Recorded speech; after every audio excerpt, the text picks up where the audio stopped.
On va parler d'Elon Musk, je disais, ce milliardaire qui multiplie les frasques. Alors pour celles et ceux qui étaient juste avant notre Club Info Week-end, on a diffusé un long documentaire, encore une fois, sur cet homme qui est l'un des principaux donateurs de Donald Trump, Elon Musk, à qui a été offert en échange une place de choix au sein du gouvernement, mais qui petit à petit, on peut le dire comme ça, a été exfiltré, sorti presque manu militari de la Maison-Blanche. Il faut dire qu'il a fort à faire avec ces dizaines d'entreprises. Dernière déconvenue en date, X, son réseau social que vous connaissez forcément, est tombé en panne pendant quelques heures. Panique absolue sur les serveurs et réaction de son propriétaire qu'on va découvrir. La voici en images. Je suis de retour au travail 24 heures sur 24. Donc il ne dort pas. 7 jours sur 7, il ne prend pas de jour de congé. Et je dors dans les salles de conférence de serveurs ou d'usines. Bon, voilà, il est vraiment au cœur des machines. Je dois être très concentré sur X et sa version intelligence artificielle, et aussi Tesla, l'entreprise automobile, plus le lancement de Starship la semaine prochaine. Donc il a fort à faire, car nous avons des technologies à déployer. Elon Musk, on s'en souvient, avait annoncé il y a à peine un mois, mais le temps passe si vite, on a l'impression que c'était il y a 2 ans, un mois, il avait annoncé qu'il allait s'éloigner du gouvernement pour se consacrer à son entreprise d'automobile électrique, Tesla. Le gros du travail est terminé, avait-il dit. Je vous propose de l'écouter.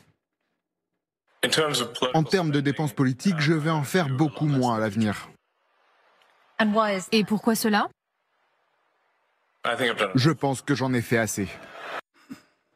Voilà, il en a fait assez. Elon Musk vous fait sourire sur le plateau. Une prise de parole, et je le précise, qui intervient après que l'entreprise automobile a annoncé une baisse, donc Tesla, de ses bénéfices au cours du premier semestre de 71%. Je vais leur poser une question à Malcolm, qui connaît la politique américaine comme le fond de ses poches également. Malcolm, c'est lui qui part, Elon Musk, ou alors il est exfiltré ? Je pense que c'est un peu des deux. Elon Musk est exfiltré par la Maison-Blanche, mais il est également exfiltré par les actionnaires de Tesla qui sont inquiets du manque peut-être d'implication d'Elon Musk dans l'entreprise. Il faut se rappeler qu'il y a un mois et demi, on a eu une lettre anonyme de Tesla qui est envoyée à la Maison-Blanche qui s'inquiétait des droits de douane. Et pour certains, notamment dans le cercle de Tesla, on ne comprend pas très bien pourquoi Elon Musk est si proche du président américain, mais le secteur automobile et Tesla font les frais de droits de douane. On a parié sur Elon Musk pour cette proximité. Finalement, elle semble être finalement peut-être factice. Et quand on regarde d'ailleurs la dernière analyse de Politico, les journalistes de Politico ont montré que Elon Musk était de moins en moins cité dans les posts de Donald Trump sur son réseau Truth Social. On a eu par exemple 36 mentions d'Elon Musk au mois de février, pour finalement avoir 3, voire 2 mentions en mars et en avril. Donc on voit bien quand même qu'il y a une pente descendante de la participation, de l'implication, même de la mise en lumière d'Elon Musk dans le gouvernement américain. Très précis, ça, Malcolm Miga, les mentions de Donald Trump sur son réseau social, Truth Social, qui s'amenuisent comme peau de chagrin. Qu'est-ce que ça dit du désaveu de Trump pour Musk, ça, Marc Semo ? Trump, c'était une coalition où il y avait des fondamentalistes chrétiens, où il y avait cette Amérique de MAGA, et puis il y avait ces oligarques libertariens. Mais les intérêts sont loin d'être alignés. Et avec Elon Musk, c'est devenu rapidement évident. C'est devenu évident sur la question, par exemple, des visas d'immigration, parce que Elon Musk, comme toute une partie d'ailleurs des oligarques de la Silicon Valley qui avaient rejoint Trump, veulent des cerveaux, veulent continuer à être une pompe aspirante. Ça, c'était le premier épisode. On a commencé à dire attention. Un clash très fort. Oui. Ensuite, il y a eu le clash sur les tarifs douaniers, où Elon Musk a dit, je cite de mémoire, que Peter Navarro, donc le conseiller de l'économique, qui est un ami imaginaire, voilà, qui a été le maître d'œuvre de cette stratégie d'augmentation des tarifs douaniers, avait l'intelligence d'un tas de briques. C'était son expression. Voilà. Donc, il y a déjà des choses qui sont en voie de collision. Ensuite, il faut voir aussi que Doge, donc cette espèce d'entité qui était chargée de faire des coupes claires dans les dépenses fédérales, a fait beaucoup de bruit, mais n'a pas donné grand-chose, parce que on avait prévu 2000 milliards. Ouais, on va y revenir. Et je terminerai juste sur un point. Par ailleurs, ce poste de conseiller spécial, selon le droit américain, là, je pars sous votre contrôle, c'est 130 jours, je crois. Oui, 130 jours. De toute façon, il devait terminer en fait sa fonction fin mai. Voilà. Bon, il est déjà dehors depuis un certain temps. Depuis un mois, en réalité, depuis qu'il a des déconvenus. Juste une question, Christian Maigrelis. Alors, c'est pas aux spécialistes de la politique américaine que je m'adresse, mais vous avez conseillé Gorbatchev, et on sent quand on écoute Marc Semo et également Malcolm Biga, bon, ça tire... pas à balles réelles, mais ça tire tout de même à vue à la Maison-Blanche. Ça tirait pareil au Kremlin quand on voulait dessouder et écarter un conseiller qui prenait trop de place. Au Kremlin, c'était très rapide. C'était très rapide. Il tombait d'un étage. D'accord. Oui, mais à la grande époque. Oui, c'était... Enfin, toujours aussi, hein, ça arrive encore, continue, les oui. morts suspects. Hein. Moi, ceux que j'ai connus et qui avaient gardé l'entrée chez Poutine ont été sortis par les sanctions. Donc ils sont à l'extérieur. Mais les autres, ceux qui n'étaient pas dans l'équipe Poutine politique, Ouais.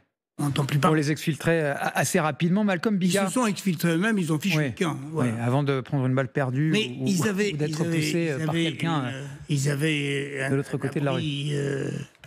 Tout trouvé, c'était Israël, puisque la plupart... À l'époque, en effet, il y a eu une grosse immigration russe en Israël. Vous avez raison de le rappeler. Malcolm Biga, j'ai une question à vous poser. Marc Semo y a fait référence. Bon, il y a cette idée que M. Musk, il était à la tête du département de l'efficacité gouvernementale. Il y avait un objectif, c'était faire le ménage dans la bureaucratie à hauteur de 2000 milliards de dollars d'économies. Est-ce que ça a marché ? Est-ce que, si ça n'a pas marché, est-ce que ça explique aussi le fait qu'on l'ait mis dehors ? Alors, ça n'a pas marché, d'une part, et d'autre part, ça n'a pas été apprécié et bien reçu par le peuple américain. On a eu, le mois dernier, un sondage tiré du Washington Post et d'Ipsos qui montre que Elon Musk, sa gestion de Dodge est critiquée et ne reçoit que 35% d'approbation, contre quand même plus de 60% de désapprobation négative. Les Américains ne sont pas convaincus de la politique de Musk, on peut dire, désossage du mammouth, et sont en plus critiques de la manière dont il a acquis beaucoup de puissance et d'influence en si peu de temps à la Maison-Blanche. Donc la critique est double. À la fois, les résultats ne sont pas atteints, et en plus, la personne dérange. Oui, alors c'est vrai qu'en lieu et place des 2000 milliards de dollars, d'après le New York Times... C'est 160. Oui, Ouais, c'est 200. c'est à peine 160 milliards de dollars de coupes budgétaires. Bon, ça représente quand même une certaine somme. 2000 milliards, c'est énorme, parce que les dépenses, l'ensemble, c'était 7000. Oui. Donc, et ça permettait, bon, en réalité, ça n'a pas été aussi efficace que vendu sur le papier. Hein. On se souvient de ces images à la tronçonneuse que lui avait offert Milley. L'Argentin. Voilà, on va couper dans la bureaucratie. Bon, il y a une scène surréaliste que je voudrais vous montrer, messieurs. C'est ce qui s'est passé il y a 2-3 jours à la Maison-Blanche, où on a vu Donald Trump tenter de déstabiliser son homologue sud-africain. Vous vous souvenez, Je voulais venir là-dessus, oui. Ramaphosa, autour d'un prétendu génocide blanc, évidemment pur fake, d'ailleurs relayé en masse, évidemment, sur X, le réseau social de Elon Musk. Donc ce qui est intéressant dans ces images, regardez, c'est évidemment la présence d'Elon Musk. Il était là, africaner, sud-africain. Elon Musk, il a grandi là-bas, très sensible à la question donc blanche africaner. Mais ce qui est hyper intéressant, c'est qu'à peine 2 jours après ce qui s'est passé dans la Maison-Blanche, Cyril Ramaphosa a gardé son calme olympien.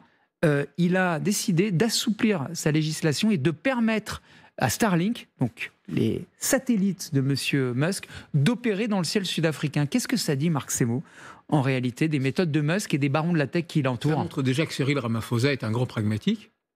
Ça, c'est le premier point. Le premier point. Bon, et en plus, Elon Musk, c'est un Sud-Africain. Donc, voilà.